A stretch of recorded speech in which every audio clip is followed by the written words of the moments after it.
Hey everybody, welcome back to another episode of Bet Like No One's Watching podcast. My first episode in 20 months.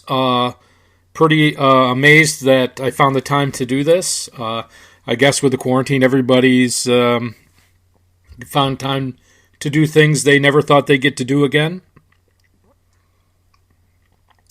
But this is episode 26 of the Bet Like No One's Watching podcast. My name's John Sullivan, and this is a fantasy sports and sports betting lifestyle podcast. And I've always used this platform to talk about what is important to me in the world of sports and sports betting and sports gaming.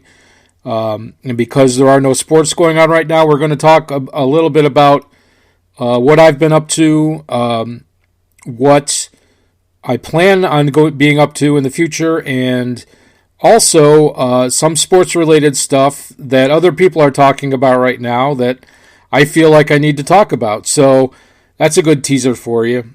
There's been a lot of times I've wanted to record an episode, but I just never seem to find the time. And I'm glad I have the time to do it today, and I hope you listen through it, and I hope you get something out of it. For those of you that are still subscribed to my podcast, thank you very much for sticking with me. If you aren't familiar with the happenings in the last 18 months, I have a post on my old school blog, which is the Buffalo Hold'em at blogspot.com. .blogspot.com, excuse me, where I explain why I decided to delete my personal Twitter account, which was at Buffalo Hold'em on Twitter. Those posts are gone unless they've been archived, and I gave everybody a good 30-plus day notice before I deleted, so they could archive anything they wanted to or get in contact with me.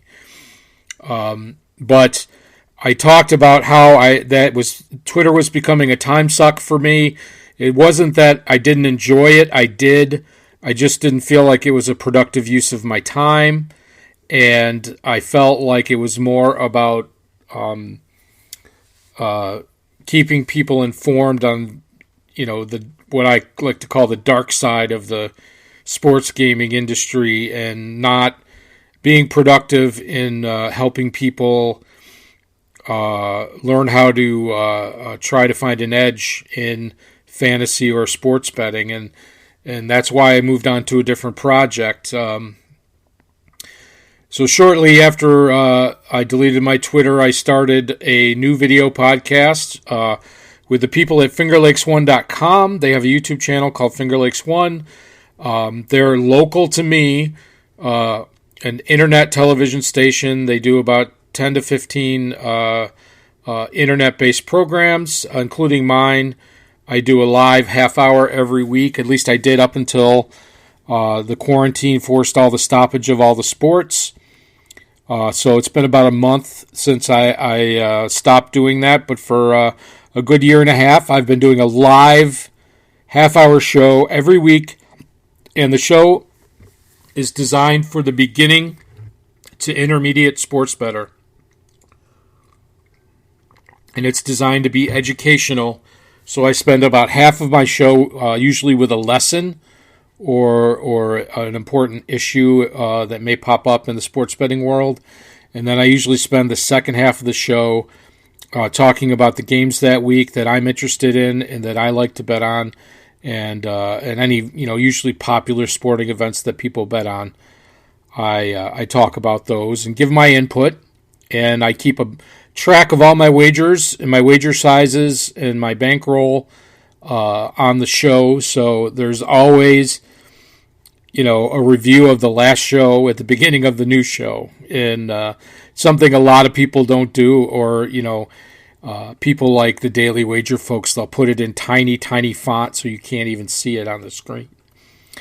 Anyway, so I try to put legacy viewing into each episode, which means that you can watch the old episodes and get something out of them, even if the games have already passed.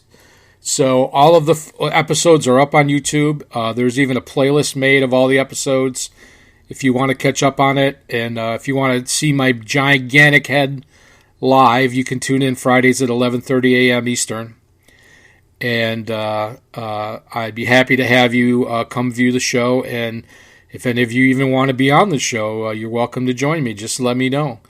So I enjoy producing a live program every week, and it fits into my schedule very nicely. So with this podcast, first I'm going to talk a little bit about myself and my personal experience over the last year and a half or so since many of you last heard me. And then I'm going to spend the rest of the episode talking about what all the sports degens seem to want to talk about now that there's no sports. And it's something that I actually have a lot of experience in, so I'm going to share that with you. If I was going to brag, I would say I'm about to give a master class on this particular topic. Again, another tease for you. But it's something I have literally 45 years of experience with. So we'll talk about that in a few minutes. But I'm going to share a little bit about myself and what I've been going through. And I'm not doing this for attention or reaction. I'm just letting you know, hey, I've been doing these things, and that's part of the reason why I haven't been recording as many podcasts. So that's where I'm coming from. And as far as the betting goes, we'll start with that. I was continually betting, even though I wasn't doing this podcast, all the way up until the virus hit. And this past year, 2019, it was pretty much CFL, NFL, and hockey. And with a little dabble in college football, a little dabble in college basketball, and I've kind of really decided to put the college sports on the back burner because I feel like my models are more accurately predictive to pro sports. It's a combination of college athletes not executing. It's almost always more mental errors than it is an athlete not being able to, run the ball to his skill or tackle to his skill or block to his skill or her skill for that matter. But it's either a coaching decision because the level of coaching in college is not as good as pros, and execution is not as good as in the pros. And that may actually create some value in some instances in betting markets, and I don't discount that. But I have a lot more confidence in my professional models, and I find that the NFL, CFL, and the NHL, and I'm really surprised more people don't bet on NHL. I feel like it's become extremely advanced in analytics in the last few years, and I feel like I have a really good model, with the exception of unexpected goalie starts. My model is based on the goaltending. I come up with an expected goal amount for each team, so I can figure out how many goals each team is favored by, and then the over/under based on the total expected goals scored. And I use a combination of the goaltending is based upon the frequency of each goalie's starts. So, if their number one goalie starts 70% of the time, it's, the game is simulated with 70% simulations with the starting goalie and 30% simulations with the backup goalie. So, prorated, I guess, is the word I'm looking for here. But sometimes there are unexpected changes in the starting goaltenders, and I'd make it caught up in a wager where sometimes I decide I want to just let it ride. I still feel like the team's favored, and other times where I really want to get out of that bet and try to get just eat the juice and get out of that bet if I don't like the goaltending matchup. And then also, I was planning on getting back into Aussie rules this year, especially because of all the other sports stopping suddenly. And Aussie rules started the third week of March in 2020. And we got 1 week of games, and then they suspended their season. And I went 2-2, but it was fun to watch. It was interesting because a lot of people were wanting to bet on something and they were watching it, and I think they might have accidentally won over a whole bunch of fans if they had kept their season going, but you can't risk the public health. I understand that completely. So, as far as where I'm going to go forward with sports betting, I'm getting pickier about what I want to wager on. And as I've said, I've already decided that I'm staying with NFL and CFL and also hockey. And there's maybe one or two other areas, maybe Aussie rules, which I really like, but I know it's not popular, and it's not popular in North America, and it's juiced pretty high. Paying minus 115 on both sides or more is tough, But the other thing that I look for, I think I found a lot of value in, but it may,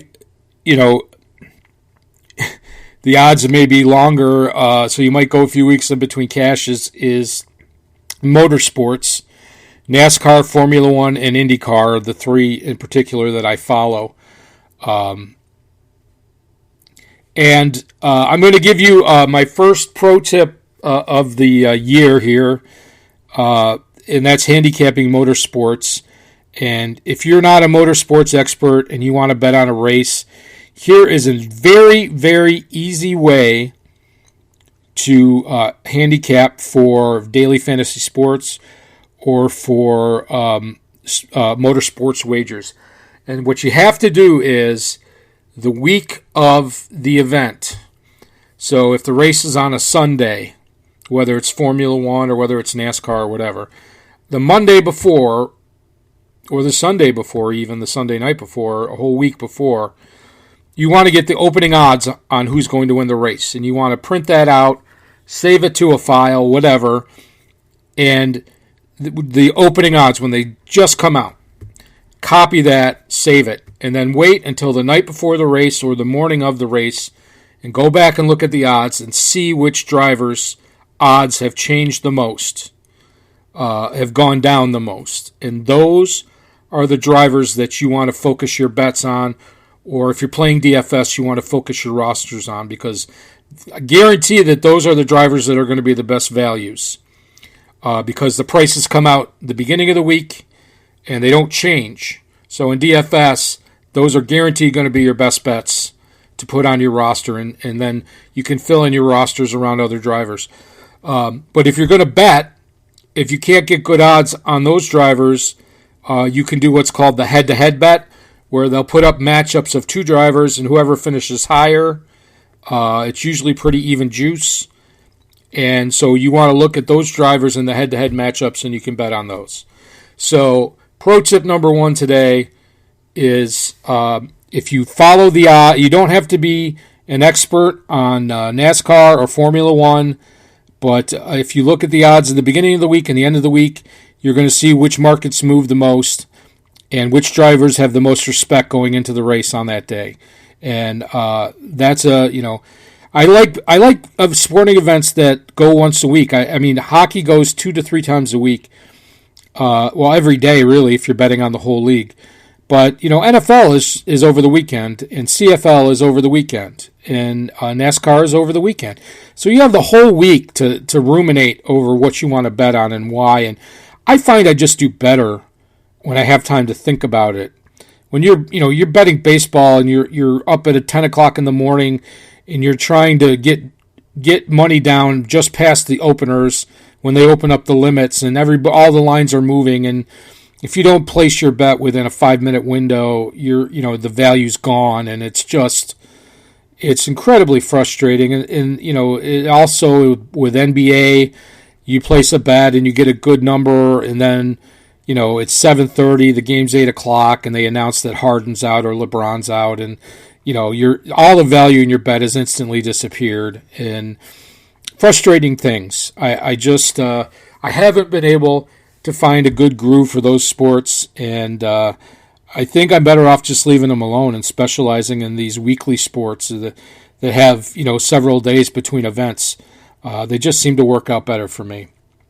So that's where I'm at betting wise. NFL, CFL, hockey, and something else will be added into the mix. So now I'm going to talk about me and what's been happening with me. And I don't really like to talk about myself a whole lot, so forgive me for clunking through this. But the last year and a half, there's been a lot of challenges for me. 5 years ago, I got really sick, and I almost died from something called ketoacidosis. And I was in the hospital, and it took me a couple of months to recover, and I was well enough to bet while I was in bed, but it changed my whole life. I call myself a living, breathing science experiment since I've gotten out of the hospital. I average between 10 and 15 prescriptions at a time, and they change, and the dosages can change.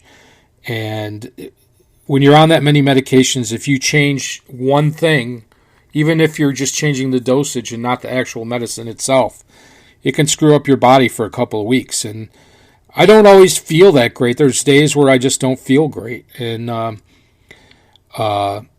it was a good 2 years of adjustment. I got sick when I was 48 years old, and I tell my friends, I said, I don't want to feel like I'm 20 again.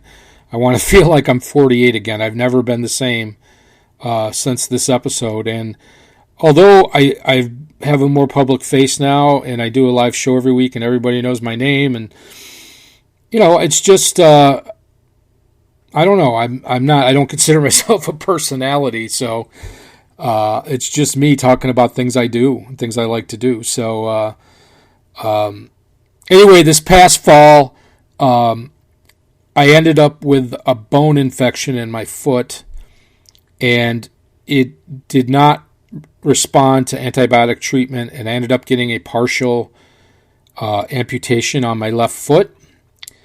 And it wasn't really a difficult surgery. I was in and out the same day. But the biggest problem I had with it was having to sit for 6+ weeks, not being able to move, either with my leg up or laying down on the bed. And just when I got going around again and got back to work, we had the virus hit a month later, and now I'm back sitting around again. I do work. I work part-time, and I am working during the virus. I work for a large private family-held grocery chain, if that might give it away to some people. But it's been a really tough couple of years, and I still love sports betting, and I don't think fantasy sports is ever going to get back to being fun again. And when I talk about that, I really mean the rules of the games, the way the games are designed, not whether the social aspect of it is fun. Having a fantasy football league with your friends is fun. But daily fantasy, I don't think is ever going to get back to a fun level. I think you'll find that most people that grind it are really kind of sick of it. And they only really make the money if new blood comes in. And I hope they're happy doing it, but, there's a reason why a lot of the great DFS players don't play anymore. And it's because the game is fun or used to be fun, and it's not anymore, or the game is also lopsided to certain individuals that have big bankrolls or combined bankrolls.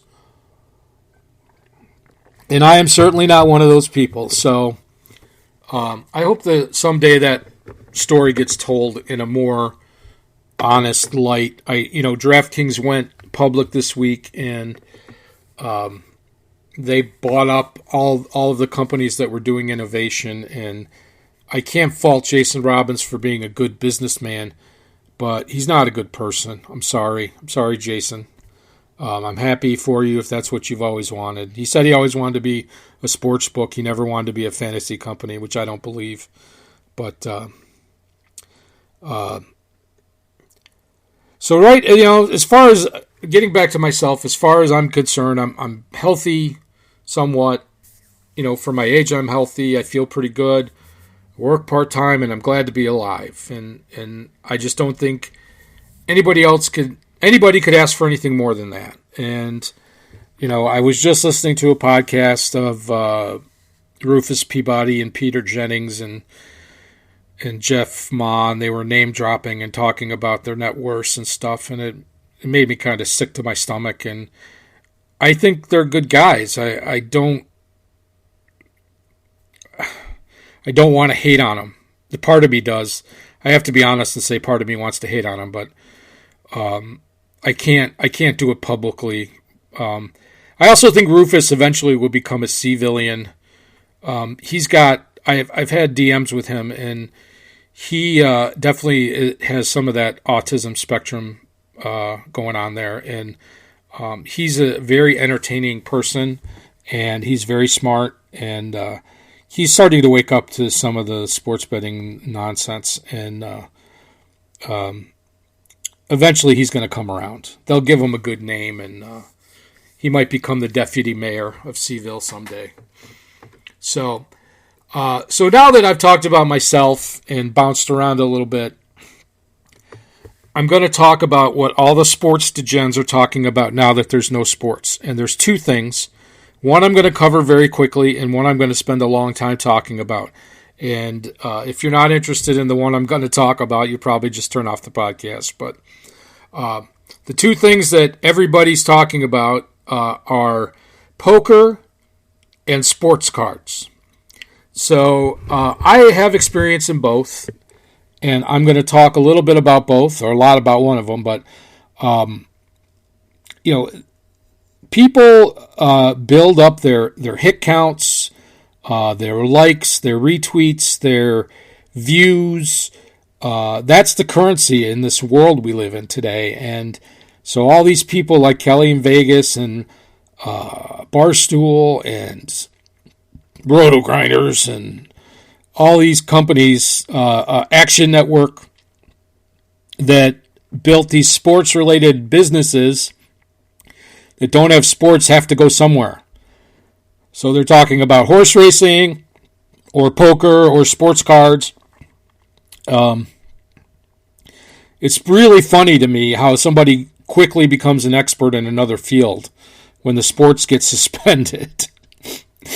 But let me talk about poker real quick because it won't take long. And I'm going to start by saying that I am extremely a mediocre poker player. I was able to make money during the poker boom of the 2000 to 2010 era, specifically because of a couple of things.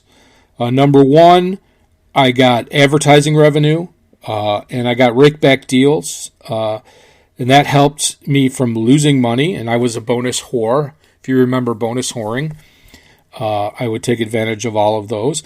Number two, I like to play split pot games, which are high-low games like stud, 7-card stud, high-low, and Omaha high-low. And those were the games, and I was actually a pretty good Raz player, which a lot of people don't like that game, which is just stud to the low. And I did well in those games, but as a Hold'em player, I was very mediocre. I've always wanted to play in the World Series of Poker, and I hope to do it someday, but I'm not willing to risk $10,000 on it. And, the biggest sports bet I ever made is only about $2,500. So, I honestly would rather risk $10,000 on a game than I would on the World Series of Poker because I think it has a higher expected value for me. So, but I'm just going to say this about poker. If you're good enough to play online now in today's world, you sure as hell don't need any info or coaching, and don't buy any. So if somebody's trying to sell you something like that, they're probably just pushing affiliate marketing. Sign up for this poker site, get a free bonus, and they're trying to get, affiliate signups, whatever. Now, if you're a novice that's learning to play either super, super low stakes like 1-2 cent or 5-10 cent or something like that, or play with the free chips until people that play with free chips do not play like they do with real money. I mean, people are very psychologically attached to real money, which is why I often suggest people learning how to sports bet with real money, because doing it on paper with monopoly money doesn't teach you money management. You feel no impact of it. You don't feel impact of it, because a good sports bettor that's a good money manager is always thinking, do I want to place this bet? Is this the bet I want to place? I see 10 bets I like, but I only place 2 of them. Some days I only see 2 bets I like. But the point being is, I don't bet every bet I like. I stay to strict bankroll management, and my bankroll is adjusted by the frequency of my bets.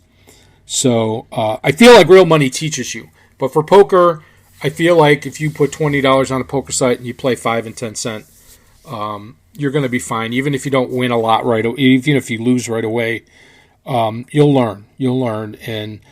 But don't pay for coaching or anything like that. Those days have come and gone. But that's it for poker. That's all I got for poker. I'm going to try to do the rest of this podcast in about 15 minutes. And I'm going to talk about sports cards. And there are a lot of places where people are talking about sports cards. Gary V, if you know who that clown is, he's very successful, and I'm not begrudging him for being successful, but I think he's given some bad advice to people in the sports card market investing. Now, he's not wrong about trends. Being somebody who can identify trends and being somebody who can be a good sports card investor are 2 separate. It's like a Venn diagram that doesn't connect. But there's several YouTube channels. There's one guy that's called PSA Collector. He talks about grading cards. And there's another guy called Sports Card Investor, and he's hooked up with Roto Grinders right now, and they're trying to sell his market evaluation tool to evaluate which cards are going up or going down, and the trends in the marketplace. And why the hell do you need to buy that if you're going to invest in sports cards? If you're investing in a card, you're anticipating it's going to go up. You can't really time the market. Whether you're talking about stocks or sports cards or whatever, of course you want to buy it at the lowest point and you want to sell it at the highest point. Who doesn't? But paying $50 a month for that stupid tool that records eBay auction prices is something that you can download yourself if you really wanted to for free. There's no reason to pay for that garbage. So, that being said, I'm going to talk about sports cards for a few more minutes, and I'm going to tell you that I started collecting sports cards in 1975. I'm in my mid-50s, and I've been in the sports card business on and off for the last 40 years. I've sold collections. I collected. I sold my collection. I bought, ever since then, any cards that I have bought have been to resell, and only to resell. There's a difference between being a collector and being an investor. Investor, the goal is to make money. If you're a collector, you want to build a collection. And then when your collection is done, you can either put it up on the wall, put it in a safe deposit box, or turn around and sell it. Don't care what you do, but the motive there is not profit. We're talking about sports card investing, and the motive is profit. And if you listen to these guys like Gary V and Sports Card Investor, they're going to get you super pumped about all the possibilities of what can happen with sports cards. The problem is they're not telling you the realities. And that's what I'm going to do right now here for free. I'm not selling you dick. I'm just going to tell you how it is. I tell you, if you want to do this, the best way to make money, and it's not going to cost you a cent, and I'm not asking for anything in return. So hang tight with me for the next 10 to 15 minutes, and we will go through it. So, as I said, I started collecting in 75. I dealt cards in grad school when I was in the South at Louisiana Tech. I eBayed cards for almost 15 years. I graded cards back in the 90s when nobody else was doing it.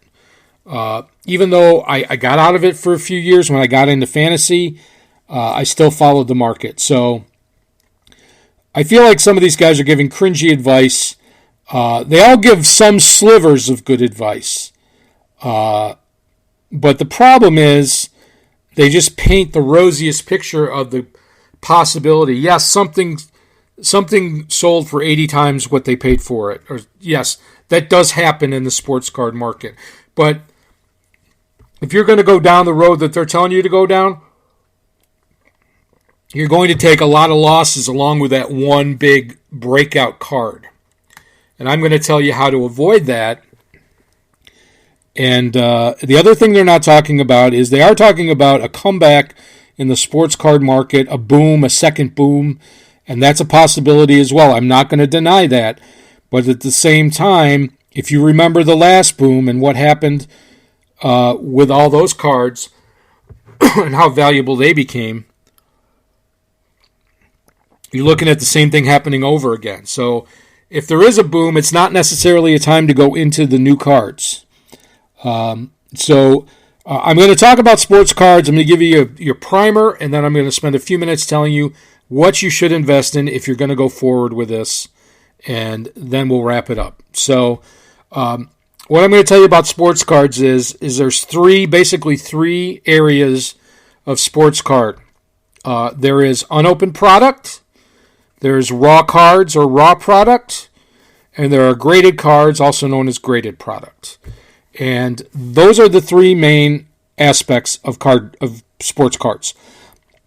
And you can do any one of those three. But you got to go about it the right way if you want to make money. And I'm going to start with unopened product because this is a huge pitfall for a lot of people that are getting into sports cards. Now, opening cards on YouTube is great content.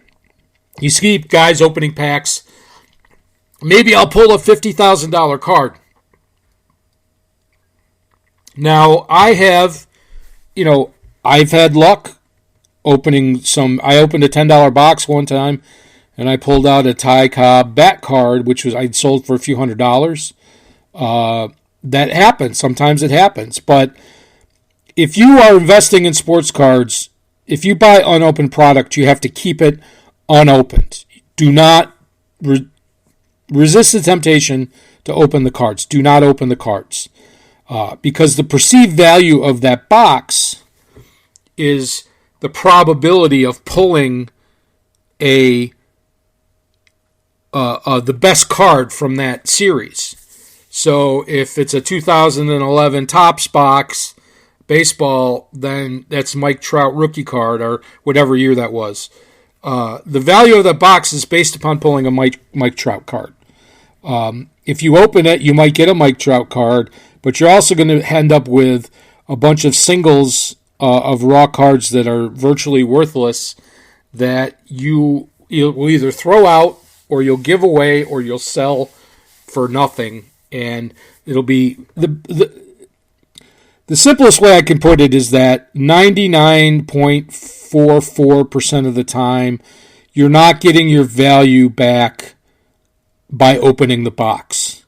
Every once in a blue moon, you get a super card that pays for several boxes. But it's kind of like the VIG in horse racing, if I can make an analogy. It's like they take out 25% of the pool. So it's hard to find value when the VIG is that high. But the box retains its value if you keep it sealed and you never open it. So you could become a dealer of unopened boxes and unopened packs. If you can get on Amazon and become a card dealer, it's very hard to do. You can just sell them on eBay. But you're going to compete with some big syndicates of people that buy this stuff directly from the manufacturer. And it's it's a tough racket. Plus, if you have that much unopened product, which is why I say you got to get on Amazon, is because you'll have to store it in your home or your warehouse or wherever if you're not going to, send it into Amazon and have them sell it. So that's a really tough business. I would stay away from an unopened product, but if you buy it, don't open it. Now, the second area is raw cards. These are cards that have been opened and pulled out of packs and boxes and sets. They are not graded by a permanent plastic slab. They're still like single cards. They might be in the little clear plastic top holders. And this is where I would direct a beginning sports card investor.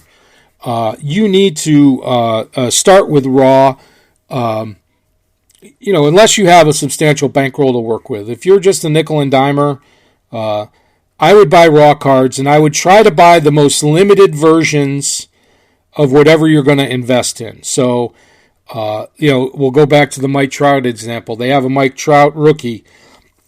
Then there's another Mike Trout rookie that's a different parallel that's numbered to 100. And then another one that's numbered to 50. And another one that's numbered to 25. And another one that's numbered to 10. So I would try to buy the most limited one you could afford. Because that's the one that's going to give you the value. You're better off investing in one of those than investing in 10 of the lower end ones. Unless, of course, you get, you get a super deal. But the more rare and limited the raw card, the less likely you're going to lose, the less risk of losing money. Now, you have to understand that like some guy can, be a great prospect, and then he pulls an OJ, Maurice Claret. How many examples can we think of? Latrell Sprewell. The list goes on and on. But some people collect the rare cards to complete the sets of the rare cards. So even if you have a common, you still want to get it. The guy ends up being, a common single. You still want to get the rarest one, and that'll help protect you from the losses. But we'll get more to about which players to get into and why in a minute. But if you're going to buy a raw card, that way you get exactly what you want. You don't have any leftover garbage that you have to get rid of. And if you get the rarest version of whatever person you're investing in, that is going to probably give you the biggest safe haven for raw cards anyway. And so now let's move on to the third.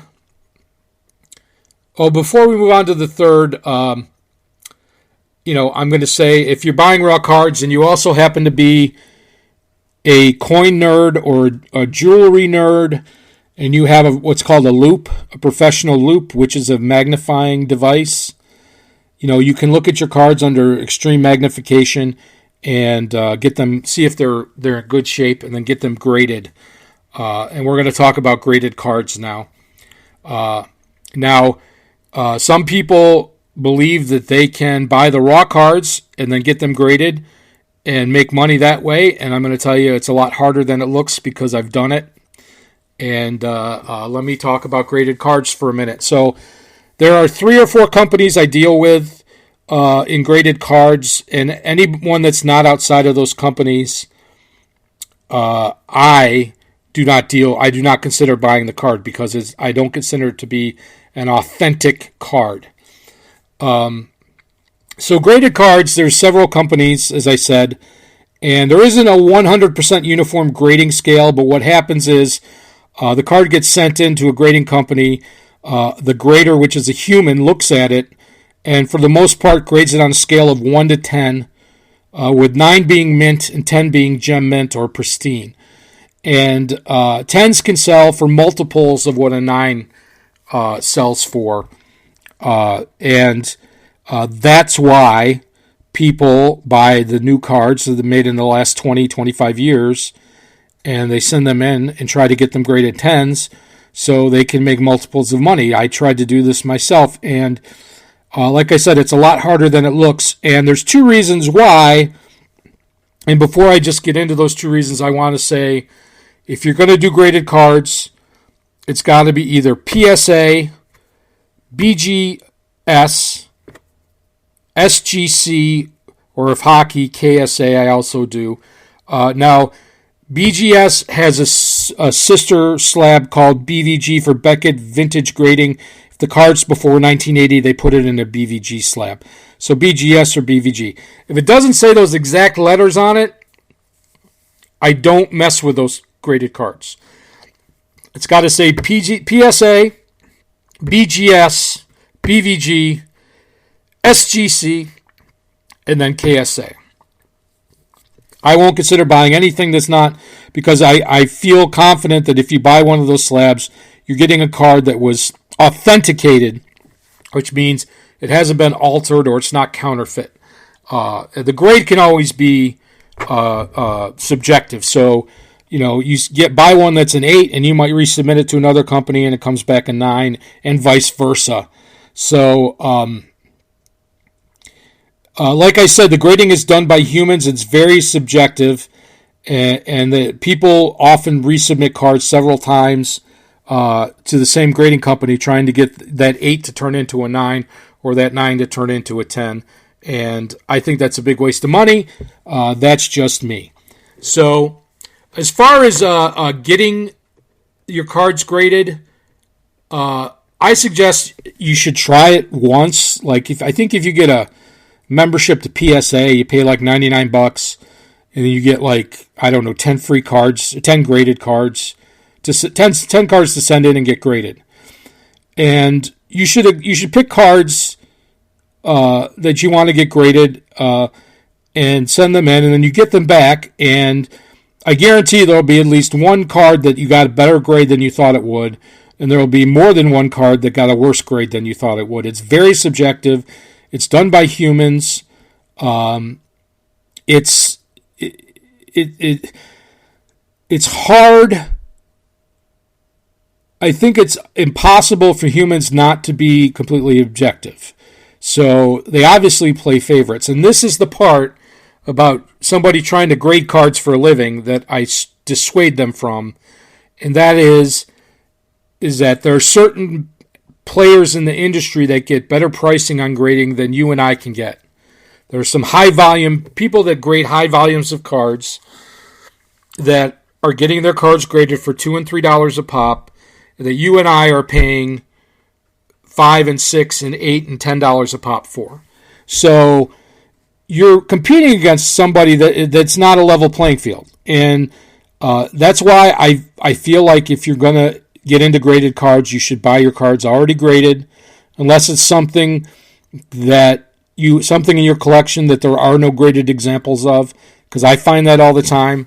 Whenever I buy a graded card, I look up online to see how many exist in that grade, how many are graded.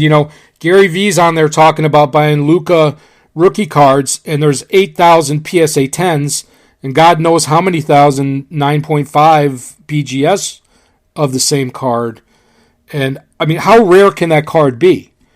Even if this guy becomes a top player of all time, I mean, how rare can it be? So, you got to take it with a grain of salt. So, as we talk about the possible this boom coming, I want to talk about the last boom, and then I'm going to talk about what to invest in, and we'll wrap things up. So, the question remains what to invest in. This is where I think they give bad advice. They only talked about the upside of many players, not the downside. If you're old enough to remember the 1990 boom, especially in basketball, Michael Jordan was just coming on the scene to win his first championship. And Fleer Ultra came out in 91, and that was like the first premium basketball card. And I have friends that bought cases of it and put it in their attic. Oh, it'll be worth a fortune someday. And people were buying hundreds at one time of Alonzo Mourning and Dikembe Mutombo cards. And those guys had Hall of Fame careers. And those cards are worth a buck, $2, $3 maybe. Fleer Ultra is considered junk wax, and you could probably find a box of it for $10 somewhere right now. And it was considered the most premium product of its day. It was overproduced, and my point is, if there's another boom, there's going to be more overproduction, which is why I want you to buy limited number cards, especially the serial numbered, limited production number cards. And if you're smart, you can go on Beckett.com, or you can go to the PSA or the BGS apps, and you can see how many of each grade exist and how many of each card was actually produced by the manufacturers. So use that information to your advantage. So what Gary Vee talks about is I saw one podcast, he talked about Luka, Giannis, the Greek Freak, De'Aaron Fox, Ja Morant, Trae Young, Zion, all being top 25 players of all time. Now, is there a chance one of them is going to be a top 25 player of all time? For sure.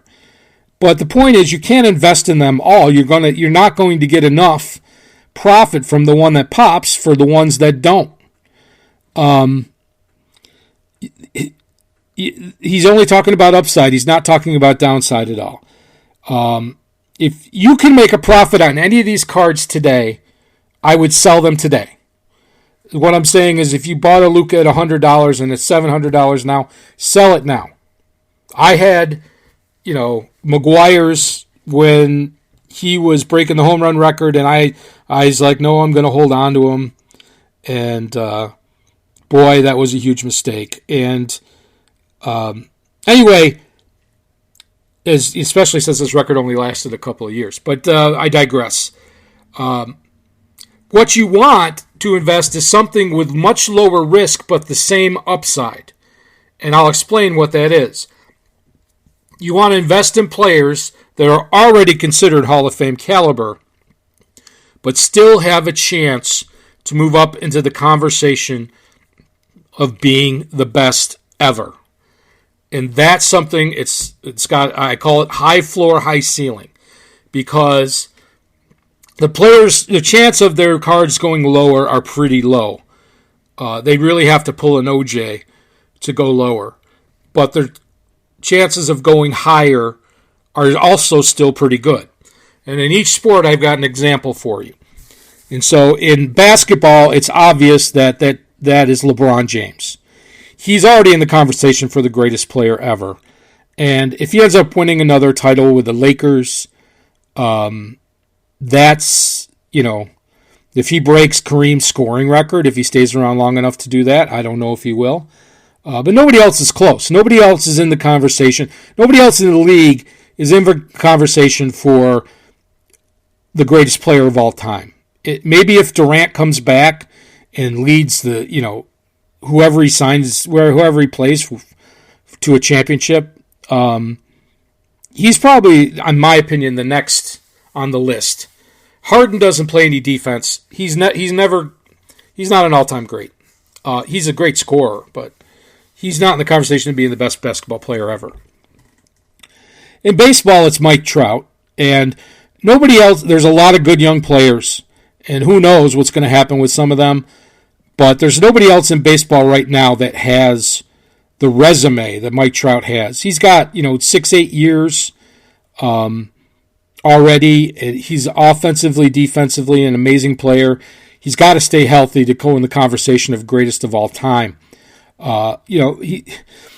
Pujols is a player that's in the conversation for a great hitter. He's still, if he can still put up 25 homers a year, we'll see how far he gets. But there's really nobody else in the conversation of greatest baseball player ever. Mike Trout is in that conversation. Has the potential to be in that conversation. I don't think anybody else in baseball does right now. In football, obviously, it's Tom Brady. He's got 2 more years with Tampa. If he could win in Tampa, that would probably, close the door on the conversation of the greatest quarterback ever, greatest football player ever. That would make him number one with a bullet. we'll see what happens. But even if he flounders in Tampa Bay, buying his cards is not going to hurt his legacy. He'll probably end up with the all-time passing touchdowns, especially with the receivers he's got in Tampa Bay. Boy, that's something else.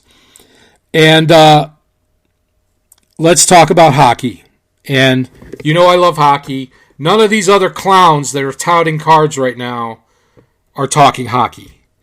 And the best sports card investment today is in hockey. And this person is all I'm investing in right now. And to me, it's so obvious, and I don't understand why nobody else talks about it. And that's Alex Ovechkin. Ovi, the Great Eight, Driver 8, Alexander the Great. He led the league in goals again this year. He just turned 35 years old. When he goes back to play his next season, he'll be 35. He has 706 goals right now. There are only two. The most revered record in hockey is most goals scored.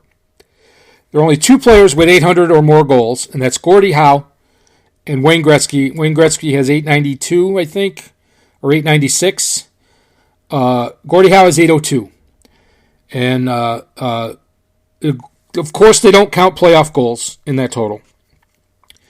So, Ovechkin has 706 as of today. And he's in amazing shape. He can easily play, I would say, 8 more years if he wanted to. But for sure, he could play 4 to 5 more years. If he played 5 more years at 40 goal a year pace, it would put him at 906. But the most important aspect of this is he said that he is going for the record. And so you've got a guy that is at the top. He's one of the best goal scorers in the league currently at age 34. He's kept himself in shape, loves the game, wants to play, and wants to break the record. I think this is a no-brainer investment. I've been buying nothing but limited run Ovechkin cards and graded Ovechkin cards for the last 12 months. And believe me, I've gotten some smoking deals. His graded rookie cards, like even the base bottom end rookie cards, are going for, $50 to $100, graded 9.5 or 10. And those are going to go insane. They're going to go insane. There's a card from his rookie year 2005. It's called the Rookie Showdown. And it's like one of those magic motion cards. If you turn it, it moves. And it switches between Sidney Crosby and Alex Ovechkin. And that's their rookie card for both of them. One of their rookie cards for each of them. And you could buy a raw version of that card for $3 right now. I looked this morning, $3. The graded 10 ones go for... I bought a bunch of them for $25. They're going for $50 now, and they'll be $100 by next year. And, that has the potential to go up on the Sidney Crosby side, too, not just the Ovechkin side. But boy, oh boy, I've been buying, Ovechkin cards numbered to 25, and I'm getting them for, $5. Nothing to it. Those are going to be $50 cards easily. If he breaks the record, they're going to be $100 cards. It's crazy. So, Alex Ovechkin, invest in Alex Ovechkin if you are going to invest in sports cards. I'm going to give you some other advice I have about different cards, and then I'm done talking about it. The best non-basketball... Okay, let's start with basketball. We'll start old school. Okay, if you're going to go old school, that's pre-1980. Football cards are actually the lowest produced. If you go back to like the old Topps cards, baseball, football, basketball, and hockey, the football cards are the lowest produced, so they're going to be the hardest to find in high grade. So even commons from the 70s, the football cards will be very collectible. Any 70s cards in PSA 9, which is mint, not gem mint, are collectible because the centering was so bad back then, the production quality was so bad that if you pulled a card out and it got an 8, that's considered a good pull. So you can get 9s are really underpriced in the 70s, and you want to stock up on those. From 83 to 85 in basketball, the company called Star Cards produced these bag sets of basketball cards, and those are going to be worth a lot of money. There's some people worried about counterfeiting of them. Only BGS, I believe, grades them, but I would have no qualms with buying a BGS graded Star card. But if you find the raw ones, especially in an unopened bag at a reasonable price, buy those and get them graded. You'll probably make some good money. As far as non-basketball cards go, from the 80s, the best stuff to buy is the Tiffany cards, mostly the Topps Tiffany ones. Baseball from 84 to 91, football from 88 to 91, and hockey from 90 to 91. The best single card to invest in from this era is the 1989 Bowman Tiffany Ken Griffey Jr. rookie card. You can buy a graded 10 on eBay tonight for just about $1,000, maybe a little bit over $1,000.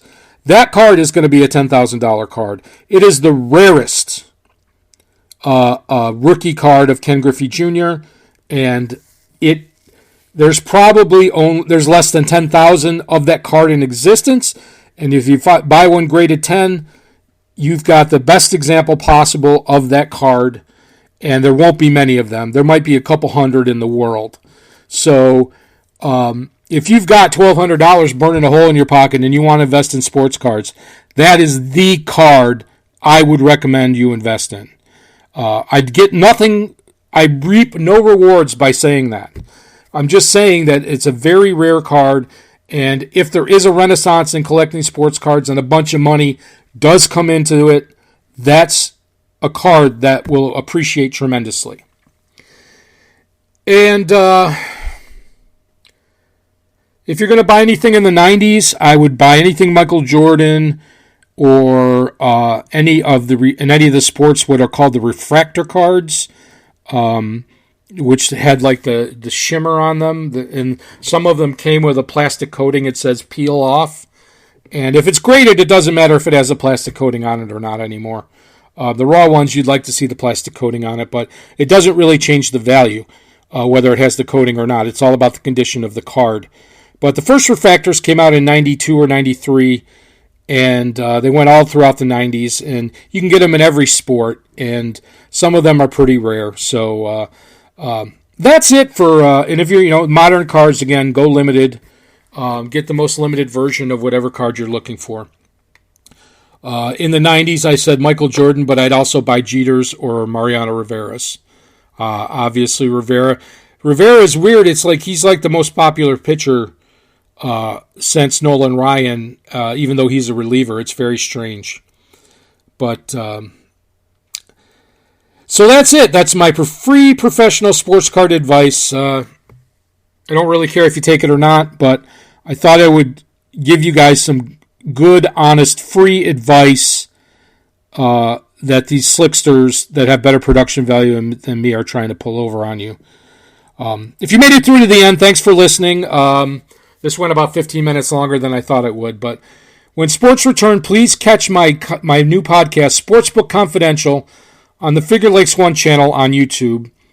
And can also check my Sportsbook Confidential Twitter account, which is Sports Confident, at Sports Confident on Twitter. I still have my Bet Like No One's Watching Twitter account, so I'll post this there, and you can also find me at Buffalo Hold'em on YouTube. So thanks for listening. I hope everybody's doing great. I hope you guys are not suffering from this.